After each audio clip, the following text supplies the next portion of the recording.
fifth aspect, this is the most important aspect in your growth story. சரியா? நீங்கள் வந்து investment பண்ணுறீங்க, அதுக்கு வந்து டைம் கொடுக்குறீங்க. 15 இயர்ஸ் 20 இயர்ஸ் வந்து அது டைம் கொடுக்குறீங்க அது க்ரோ பண்ணுறதுக்கு. ஓகே, இப்போ இதே விஷயம் நீங்கள் வந்து சேவிங் பண்ணுறீங்க, அந்த சேவிங்ஸை எடுத்து நீங்கள் இன்வெஸ்ட் பண்ணுறீங்க. ஓகே, உங்களோட சேவிங்ஸ் 20% இருக்குது, அந்த சேவிங் 20% ஒரு இடத்துல நீங்கள் இன்வெஸ்ட் பண்ணுறீங்க. அது லேண்டாக இருக்கலாம், அது ஈக்விட்டியாக இருக்கலாம், இல்லை மியூச்சுவல் ஃபண்ட்ஸாக இருக்கலாம், எந்த ப்ராடக்டாக வேணாலும் இருக்கலாம், கோல்டாக கூட இருக்கலாம். ஸோ இப்போ நான் என்ன சொல்கிறேன்னா, இப்போ சில பேர் வந்து அது பேங்க் எஃப்டியாக போடுவீங்க 7% ரிட்டர்னுக்கு. ஓகே, சில பேர் வந்து யூலிப் ஸ்கீம்ஸில் போடுவீங்க, இல்லை பாலிசிஸ் வந்து போடுவீங்க, இல்லை பென்ஷன் ஸ்கீம்ஸில் போடுவீங்க.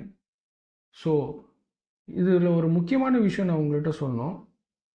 எந்த ப்ராடக்டில் நீங்கள் போட்டாலுமே அது நீங்கள் என்ன பார்க்கணுன்னா, எவ்ரி இயர் வந்து எவ்வளோ ரிட்டர்ன்ஸ் கொடுக்குறதுன்னு நீங்கள் பார்க்கணும்.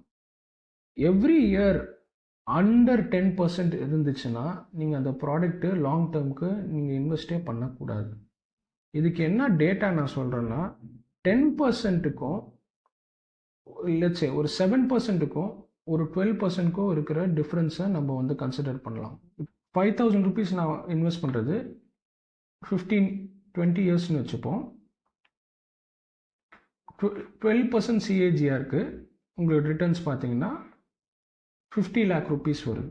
ஓகே, இது நீங்கள் 12% சிஏஜிஆர் நான் சொல்கிறேன். 12% சிஏஜிஆர் வந்து ரொம்ப அட்டைனபிள், ஈக்விட்டியில் சரி, மியூச்சுவல் ஃபண்டில் சரி, லேண்ட்லேயும் சரி, இந்த 3 விஷயத்துலையும் ரொம்ப ஈஸியாக அட்டென்ட் பண்ணுறதுக்கு வாய்ப்பு இருக்குது. கோல்ட்லேயும் உங்களுக்கு அட்டென்ட் பண்ணுறதுக்கு இப்போ ஒரு பாஸ்ட் 10-15 இயர்ஸாக வந்து உங்களுக்கு வந்து சிஏஜிஆர் வந்து 11% கிட்டே இருக்குது கோல்டில்.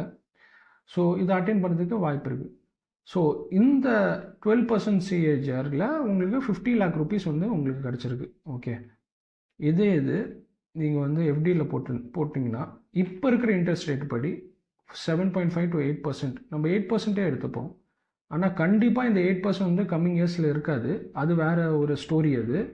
அது நான் வேறு ஒரு வீடியோவில் நான் உங்களுக்கு போடுறேன். இந்த 8% சிஏஜிஆர் நம்ம எடுத்துக்கிட்டோன்னா 30 lakh rupees.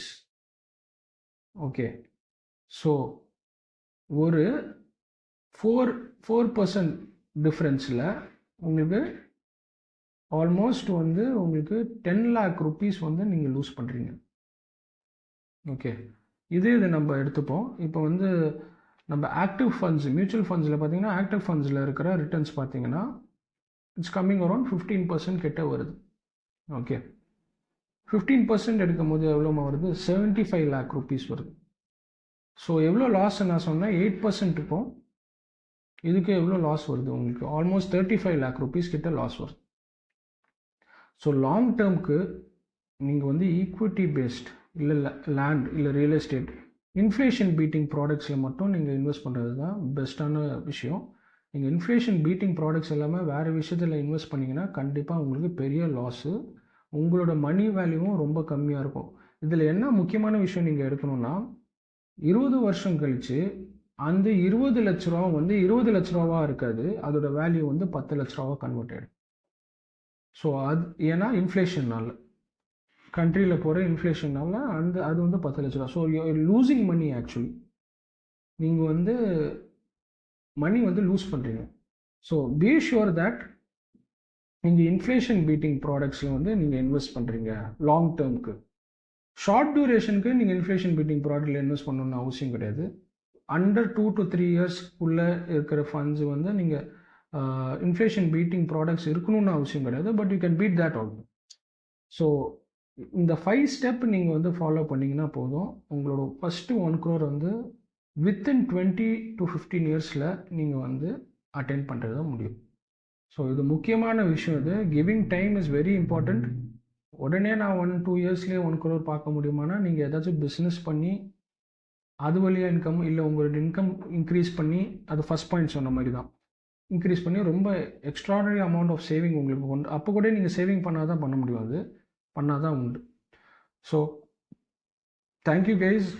இந்த இன்ஃபர்மேஷன் நான் உங்களுக்கு கொடுக்குறது வந்து எனக்கு ஆக்சுவலி ஹாப்பி. ஸோ நிறைய பேர் I want to see a lot of crore நீங்கள் 1 crore போர்ட்ஃபோலியோ வந்து க்ரியேட் பண்ணுறது வந்து ஈஸி ஸ்டெப்பாக ஒரு 5 ஸ்டெப்பில் நான் சொல்லிட்டேன்.